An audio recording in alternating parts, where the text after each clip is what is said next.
আসসালামু আলাইকুম। আশা করি সবাই ভালো আছি। আজকের ভিডিওতে আমরা স্পোকেন ইংলিশে প্রায় ব্যবহার করি এরকম কিছু বাক্য দেখব। প্রথম বাক্যটি হচ্ছে "I think so" এর মানে হচ্ছে আমিও তাই মনে করি। দ্বিতীয় বাক্যটি হচ্ছে "In my opinion" এর মানে হচ্ছে আমার মতে। তৃতীয় বাক্যটি হচ্ছে "I agree with you" আমি তোমার সাথে একমত।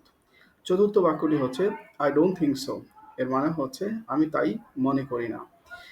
৫ নম্বর বাক্যটি খেয়াল করি, এক্সকিউজ মি এর মানে হচ্ছে অনুগ্রহপূর্বক অথবা ক্ষমা করবেন। এরপর হচ্ছে আই এম সরি অর্থাৎ আমি দুঃখিত। থ্যাংক ইউ সো মাচ আপনাকে ধন্যবাদ। এরপর হচ্ছে ইউ আর ওয়েলকাম আপনাকে স্বাগতম। এর পরবর্তীতে খেয়াল করি আই হ্যাভ টু গো নাও আমাকে এখন যেতে হবে।